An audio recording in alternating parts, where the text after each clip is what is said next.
once again to your channel for shaking up your misconceptions about Australian railways. This is the Mad Professor coming to you from Bunurong land, and this is Radically Rethinking Railways in Australia. This is episode number 28, and if you haven't seen earlier ones, check out the links below. If you stick around till number 30, we will do a recap episode of all the messages so far and how they fit together. Today's episode is intended to be a fun one, where we look at the 1970s on our railways and how they changed the way we look at railways. That encompasses so much, some great things and some bad things, and some hopefully a little bit profound. Some people might say if you remember the 1970s, then you obviously weren't there, but we prefer to point out that many of our viewers were too young to be there and therefore just wouldn't know. And Australia's railways are so diverse that their experiences will be radically different. As they say, your mileage may vary. If you're a fan of steam locomotion, then the 1970s for you will be a time of sadness, as it all but disappeared from Australia. But if you're a fan of modernity, you'll remember with joy the Queensland network, with its heavy coal haulage railways and modern electric multiple unit trains just starting to appear. And we bring you an authentic narrative, not one of those many false ones which we have made so much sport out of on this channel. In our episode 13, we looked at how rail history in this country was distorted by official historians, social historians like Patsy Adams Smith, and by rail enthusiasts with their own slants. And in episode 17, we looked at how these enthusiasts and others deliberately mischaracterised the history of our political parties for their own ideological ends. And both these problems will be good feedstock for today's episode. In the 1970s, we had such diverse governments as Joh Bjelke-Petersen, Don Dunstan, Charlie Court, Rupert Hamer, and Neville Wran, and at the federal level, of course, Gough Whitlam. You could not write a Hollywood screenplay with such a diverse group of people in charge as these. We've also looked at some of the ministers and the bureaucrats. We think back to Philip Shirley, who we briefly covered in our episode 19, Dr. Beeching, I presume. Shirley had been a protege of Beeching and went on to found the Public Transport Commission of New South Wales with Minister Milton Morris, who was himself a noted rail enthusiast. So the format in this episode is going to be a bit winding all over the place. Your Mad Professor's personal recollections and also other stories about the people and trains that go to flesh out this period. And what is the hypothesis we are testing? The hypothesis is that the 1970s marked a step change.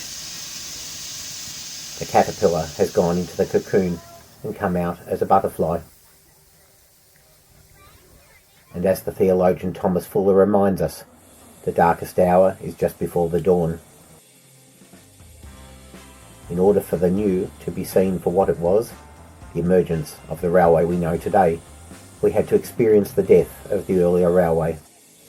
Though, of course, as we remind ourselves throughout this series, the 1970s was late, and maybe too late, for these changes to take place, and there was nothing inevitable. What happened was because of choice, collective choices. Let's describe the world of 1970 for those who weren't there. We'll start with steam. Hundreds of steam locomotives were still at work across the country, though by far the majority on the coalfields of New South Wales. Steam had all but disappeared in Queensland and Tasmania, with remaining workings in that year confined to depots. In South Australia and Western Australia, we would say maybe 2 more years, with the popular V and W classes in the southwest, and the 400 class Garretts in final service in the mid-north. In Victoria, there were a few K-class and the odd J-class kicking around, providing shunting services in workshops and depots, and theoretically available to pull in a large wheat harvest if it was required. Most were in very poor condition, though enough for some of them, like K160 at Malden, to make it into preservation. The sugar systems also used steam through the decade, though only the Carnarvon mill lasted until the end of the decade. But in New South Wales, It was the coal roads from Newcastle to Maitland. Dozens of standard goods locomotives were at work moving the coal from the Hunter mines to the port, while the private Richmond Vale and South Maitland railways were moving that coal to the main line from their mines for the government to collect. In Wollongong, a number of small mines were still using steam shunters, as was the government power station at Bunurong near Botany. West of Lithgow, the Portland Cement Company was still using steam for its shunting, and a few 19 class, like this beauty, were at work in the government sidings of Sydney. But what the fans remember though was the 38 class and the 60 class Garretts on the short north between Gosford and Newcastle. The 38s were still working passenger trains, including the unelectrified half of the Flyer. Steam stayed on passenger trains until 1971, with the 32 class hauled train from Newcastle to Singleton, which became the last steam-hauled passenger train in Australia, though we have the qualification that technically the Belgrave-Gembrook line, which restarted in 1962 and never stopped, besides a couple of years during the COVID pandemic. And in 1972, briefly, some 59 class general goods locos worked short passenger shuttles from Gosford to Wyong. As the 1970s went on, the roll call of steam finished up. The last government steam was a Garrett at Wangi in 1973. The use of standard goods locomotives on the coal roads had all but finished in 1972. The power station and the Wollongong area locos were gone by 1975. Victoria continued with its depot shunting until at least 1976, and it is rumoured that K162 had worked all the way up until 1979. The Portland Cement, Richmond Vale and South Maitland private lines continued their steam through the decade and into the 1980s. But suddenly, for most people, the fixture of steam trains, both passenger and freight, that Australians had known since the 1850s was gone. It is hard to imagine for those younger people what such a system would have looked like. You only need to go to any tourist or preservation outfit and speak to the staff to find out just how much trouble steam locomotives are. Their need for constant refills of coal, which has to be shovelled into the firebox. Their need for water and lubricating oil. The heavy maintenance that keeps them on the rails, now only on special occasions. The very heavy overhauls they need every few years. The spectacular failures. Like when the Hudson R711 lost a connecting rod, or the countless times a loco's had a broken tube or leaky pipes, or whatever, whilst on excursion. A system dependent on such locomotives had to be staffed at a much higher rate than we know today. Where a railway like Tasrail, which we looked at in episode 15, today requires very few staff and a skeleton crew of managers. In those days, the railways had depots and workshops everywhere. In New South Wales, you had them in Broadmeadow, Werris Creek, Junee, Port Kembla, and many others, and the Victorians know the vast number of sheds at Ararat, Bendigo, Ballarat, Geelong, and others, besides the main locations in the capitals. In a town like Ararat or Junee, this was the town's purpose and the main employer, so losing steam was in part the loss of all this employment and the need for many of these towns.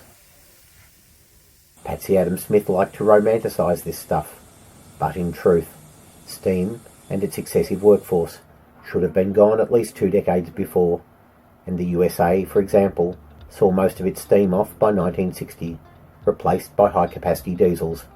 And in Europe and Asia, as we saw in episode 9, electrification helped finish up steam in those countries. From the death of steam, we can move quite smoothly into the loss of our branch lines, and a particular institution of the 1970s, which is the last train excursions that many of these lines had before they bit the dust.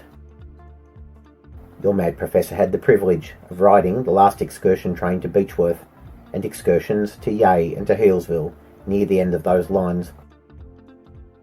So many others that viewers of this channel may have ridden like Merbau North, Tallangatta or Wonthaggi.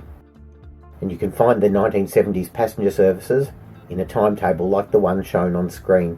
A link to it is provided below. Not all branch lines closed in the 70s, and it depends on where in Australia you were. In New South Wales and Queensland, of course, many lines did close, but there were also a notable number of lines that had passenger services well into the 1980s, while WA and Tasmania had lost theirs in the decades before. South Australia was the system most similar to Victoria. It lost its trains also in the 1970s, and so many there were. If we look at this 1969 timetable, we can list them all. The short run to Tailem Bend, lines to Loxton, Victor Harbour, Gladstone, Clare, so many now gone. If you want to browse this timetable for yourself, follow the links below. Of course, the 1970s also marks the very beginning of modern rail preservation in Australia. As we noted in earlier episodes, there was a major divergence in the practice between New South Wales and Victoria. The infamous Shirley did not want the volunteers to have their own lines or engines, and wanted the steam era forgotten, much like his mentor, Beeching. In episode 19, we saw how Dr. Beeching and his minions and successors made life hard for one preservation effort in England, right on Beeching's doorstep in East Grinstead, and in some ways, the damage that was done in New South Wales by Shirley was the same, and has marked out New South Wales as having less of a rich volunteer-led rail tourism industry than Victoria or other states. So he moved the old engines that were in storage down to Thirlmere on an all but abandoned line, but still under the government's control, and discouraged any other efforts, so much so that the only real attempt at historic railroading, the Lithgow Zigzag, only got off the ground because it laid its own track and imported the rolling stock from interstate. While in Victoria, the government had started storing old hulks at the North Williamstown yard adjacent to the Newport workshops, and let the volunteers keep them painted. Meanwhile, a committee was keeping the last remaining steam available for the branch line excursions. But as other steam locos fell into disuse, the government sold them for scrap. A few of those were rescued by local operators, and while their lines, such as the ones at Mornington, Malden and Healesville, took a long time to get going, the seeds of the preservation we know today were sown. And 1975 was when the Belgrave to Gembrook line, which had been run to that point by the Victorian Railways as a tourist operation, was spun off into a local government-owned corporation, and this became somewhat a template for how such railways could be run elsewhere. Tasmania had also pioneered this approach with its Don Valley Railway in Devonport. Steam had gone, but in Victoria, two of the abundant K-class locomotives were the only ones left for much of the decade, K153 and K184. Sadly, K184, which did a lot of the work single-handedly, has since been decommissioned. While in some states these lines were closing one by one, in Victoria, the Bland and Loney reports, which we saw in episode 3, caused a cascade of such closures and meant a large number of last-minute excursions to different parts of the state. The atmosphere for these excursions had all the joy of a funeral wake, macabre in one sense. Since the Bland report, many of these lines had no maintenance to speak of, meaning the journey might be slow and contain a hint of anxiety of whether the train may actually derail, and that fear was not misplaced, as the last locomotive hauled passengers to Tallangatta and Healesville did in fact derail on the garbage track. We won't spend any more time on the wagons and carriages of the era, but to note that like the locomotives and the branch lines, they came from another era many decades before, and all that lost time had really started to bite by the 1970s. The wagons and the trains that made them up started the decade too small, not noticeably different from 50 years earlier, except for the diesel locomotives. Meanwhile, the new railway, the butterfly emerging from that cocoon, was really starting to become evident. In our episode 14, we saw two trains that made up that finest hour, the New South Wales double-deck interurban, what we now call the V-set, and the mid-train locomotive system, called Locotrol, that was used in the Queensland coalfields. Let's turn to the party politics of the era. We saw in episode 17, Short Memory, how rail enthusiasts and other commentators misremember, sometimes deliberately, which political parties did the most damage to the railways. Usually, it wasn't really the parties who do the mischief, but the bureaucrats. Politicians are just there to give them cover. Going back to the 1970s, we had a veritable circus of politicians in power, led by the larger-than-life Gough Whitlam. A serious man with a plan, but also a wry wit. Whitlam wanted to transform Australia into a Scandinavian-style state, and steering his Labor Party into a social democratic party rather than a union one. That meant a considerable amount of central planning in every portfolio, from agriculture to health to transport. As an urban planner, Whitlam wanted to see the pattern of urban development across Australia more closely resemble what the NCDC had been doing in Canberra, which we covered in our last episode. Modernist, a garden city style development, led by a central government, both doing the planning but also the building and the employing of the people in these cities. These cities would be in all sorts of places, from Albury-Wodonga to Bathurst and Orange, and outside Sydney near Campbelltown and in the Adelaide Hills at Monarto. We can imagine, as we did last episode, Whitlam cities not just with freeways, but also mass rapid transit, probably with a lot in common with the San Francisco BART system, which was the newfangled thing at the time. This model implied driverless trains with chisel noses, Scandinavian-inspired interior seating, lots of concrete everywhere, and stations few and far between.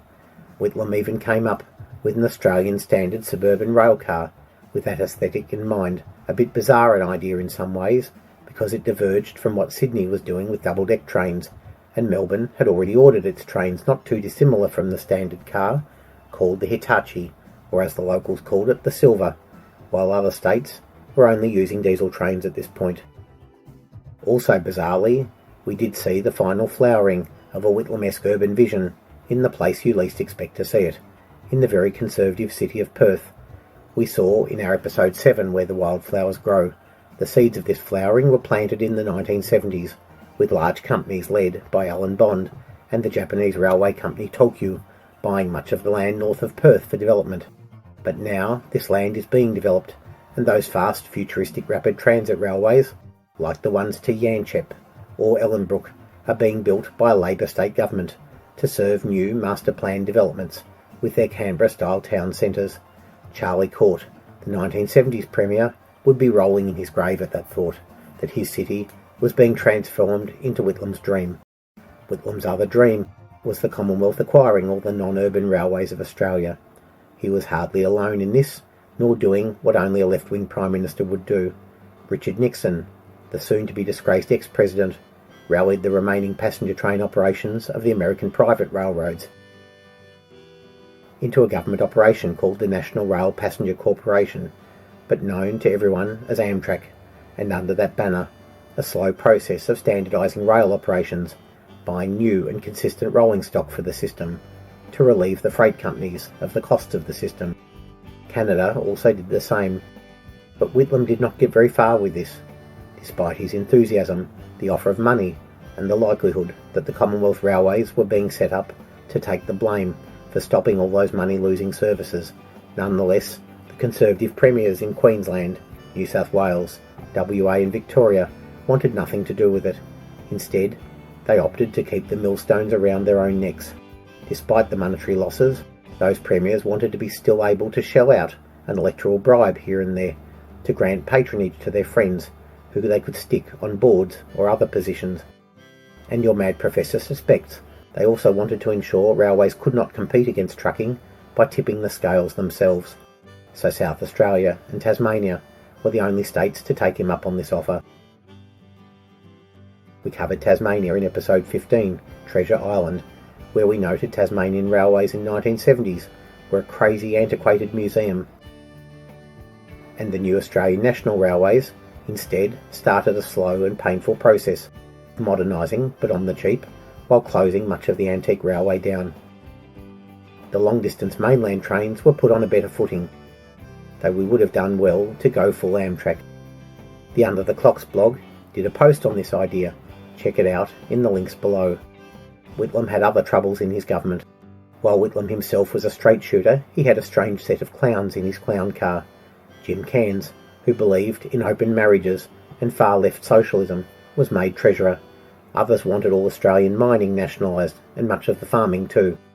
It was all too much too soon, and got wrecked on the rocks when, not long after Whitlam was elected, Israel celebrated Yom Kippur by defeating its neighbours in a war, which caused the Arab oil countries to block the oil market and then cause severe double-digit inflation worldwide, including in Australia. That triggered unemployment as well, and with a heavy load of scandal, government debt and bad economics. Whitlam and his dreams were out the door. Somewhat in the Whitlam mould, but quite distinct in other ways, was the Premier of South Australia, Don Dunstan, who came from the upper crust of the Adelaide Hills, but got himself elected for Labor by pitching himself to all of Adelaide, including its working-class northern suburbs. A future episode will cover Adelaide and what is wrong with it, but in 1970 it had a healthy manufacturing base, and was also known as a simple port for wheat and wool, and had a very conservative ruling class. Dunstan hit them like a ton of bricks. It is hard to overstate what people felt like having a man in tight pink shorts and pink t-shirts governing them, in contrast to Whitlam, who was merely larger than life. Dunstan was the party animal in government. His dream for Adelaide was what we would call Athens on the Torrens, a city of citizen philosophers and artists and other creative types, maybe livened by a few scientists and researchers. A bit of a change from the staid upper class, the factory workers and the wheat growers who had run the place before. A fellow Social Democrat trying to reform a union-led Labor Party, Dunstan, like Whitlam, started to think about the future of the railways. The Adelaide system had never been electrified, and while his predecessor had a plan for freeways and an underground railway drafted, things were pretty bad in 1970. In addition to the ubiquitous Red Hen self-propelled rail cars, there were still a few diesel loco-hauled suburban trains with old wooden cars on the system. In the country, things were better. The South Australian Railways had built themselves a fleet of excellent air-conditioned rail cars called Bluebirds, which we looked at in episode 21. They had literally sent away for the parts by mail order, assembled them themselves, and these cars provided excellent service, not just to larger cities like Mount Gambier in the Bowendick country, where we are now, but also to quite small towns like Morgan and Kapunda. However, by 1970, South Australian rural towns were dying much faster than their equivalents in other states. Adelaide too was lacking the dynamic growth of Brisbane or Perth, or the established strength of Sydney or Melbourne. Australian National Railways taking over the rural system was tantamount to its death sentence. They would not want the passenger trains, or at least the local ones, nor the rural branch lines, and though it has taken 40 years, this is exactly what happened. South Australia now has no intrastate passenger rail service, nor any branch lines. Dunstan was able to get the Hallett Cove Railway extended to Noarlunga, though sadly at the expense of the nearby Wollonga line. Pity that both weren't kept, as the suburban fringe did of course reach those old stations at Raynella, Old Noarlunga, and even the wine town of McLaren Vale. That line wasn't a fast runner, but according to the old timetables, which are linked below, it was fast enough. Dunstan's other great dream was a cross-town light rail system, linking the existing Glenelg tram to the northeastern suburbs at Modbury, something he might have pushed if his 10 years in power had lasted even longer. But sadly, he was hit by the death of his Malaysian-born wife, and then he collapsed on the floor of Parliament, and though he recovered, he had to resign. His less popular successor lost the election, and those infernal Liberals replaced the light rail system with a busway. Dunstan's departure brought the swinging 70s to an end. In episode 17 we covered Joh Bjelke-Petersen, an evil and corrupt man who ruled Queensland like it was Alabama, and was Premier for 20 years, including all of the 1970s. Besides his corruption, he is remembered for his support of the violent South African regime, and for suppressing Aboriginal and gay people, and many other evils. However, in the rail sphere, he will be remembered for the Brisbane rail electrification. Queensland, like Tasmania, started the decade filled with small four-wheel wagons, old wooden passenger stock, dozens of lightly laid branch lines, and other signs of being hopelessly outdated. And Joe, much more than the other premiers, was very pro-road transport. That would expose Queensland to the sort of fatal decline that we saw in South Australia. But Queensland also had another arrow in its quiver.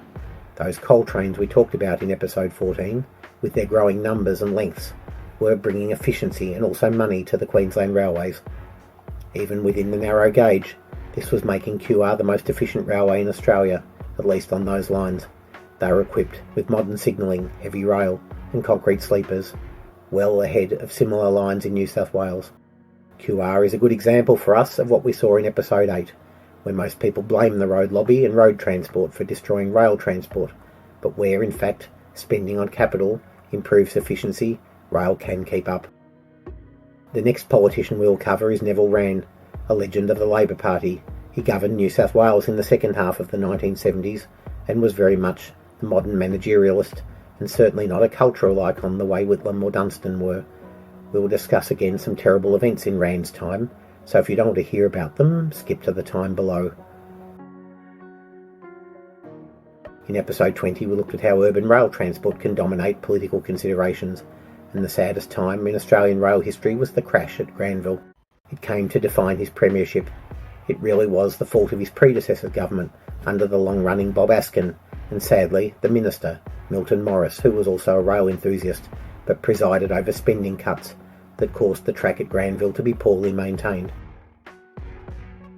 Wran recognised how salient rail transport was to the people of New South Wales, especially after Granville, and particularly on those interurban lines that represented what happened to commuters at Granville, those routes to Newcastle, Wollongong, Lithgow and Goulburn. The double-deck interurban sets were a major step forward for commuters, as we saw in episode 14, and advanced the railways back in 1970, but only a dozen cars were purchased. In the wake of Granville, hundreds more were ordered, until the order ceased in 1990, together with the decision to electrify to Newcastle and Wollongong, ostensibly for freight, but with clear benefits to commuters. Wran then made customer experience, or is that the voter experience, a key goal for his government, now that it was accepted that passenger rail would always lose money. And it led to massive growth in commuting outside Sydney, and as we saw in episode 5, resulted in the Central Coast becoming one of our largest cities. Wran also got the payoff of the long-running saga of the Eastern Suburbs Railway, which finally opened in 1979. Wran's knack for understanding voters was also seen in his decision in the 1970s to build a variant of the British HST, or Intercity 125, for use in New South Wales.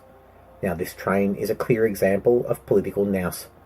The decision to buy this particular train set versus, say, a self-propelled rail car, like the ones we saw in episode 21, could be criticised on any number of technical or operational grounds, but its reception among voters was electric. He even came up with the modern acronym XPT, or Express Passenger Train, for them. It was all very space age. The first of those cars did not appear until 1981, but we'll squeeze it back into the 1970s, because it came from that same source of political wisdom. In other words, Wran himself. Finally, and to see the 70s as they truly were, we come back to Rupert Hamer and the railways of Victoria. Paradoxically, though a liberal, socially he was more like Dunstan. From Melbourne's blue blood eastern suburbs, a genuine liberal and a patron of the arts, the Victorian railways were dying and the branch lines were closing, and Victoria started the decade with garbage passenger trains. Those Hitachi trains we mentioned before appeared around when Whitlam did, and but for the lack of air conditioning, otherwise represented a thoroughly modern train, right down to the Scandinavian-style vinyl seats. The Loney report had basically told Hamer to close all the country passenger trains and many of the suburban ones. However, Hamer, with political instincts that were nearly as good as Wran's, understood the salience of passenger rail with voters. The first thing that emerged, to his credit, was the New Deal for country rail passengers. And while we did not see the fruits of that until around 1981, as with the XPT, it was very much a creature of the 70s. The last of the garbage rolling stock was removed and replaced with modern air-conditioned cars, although in some respects it was a conservative decision. These trains were not a step up like Rand's XPT, but did completely transform the rail experience going into the early 1980s. And in the suburbs he started the replacement of all the old wooden cars with the ComEng single-deck air-conditioned train. This too brought a new standard of travel for rail users that just wasn't there before. And finally, for this episode, this channel's bête noire, which was Melbourne's City Loop. So many aspects of this project were poorly thought out. So many, we will do a separate episode on it. But for now, we can give the Loop the same credit as the XPT. It was space age and modern, a sign of investment finally returning to the rail system and lifting Melbourne to a new level of major city. So if we do a stocktake, we can see what a transformation the 1970s represented. We started the decade with a rail system characterised by the lingering use of steam, its small wagons, crappy old wooden carriages and small trains. We ended the decade with those beautiful EMU trains, New South Wales double-deck interurbans, the XPT and other trains under order, the City Loop nearly finished, and what freight traffic remained was being efficiently hauled in heavy wagons by heavy locomotives and long trains, much like the system we see today. So rather than see the 1970s as a bland or dismal decade, we can celebrate it. Next time in Radically Rethinking Railways, we're going back to the USA to look at how Australia stuffed up its small railways. While the US big railways are very big, the short lines serving the small areas are the real treat. Next time in Short Sellers. See you then.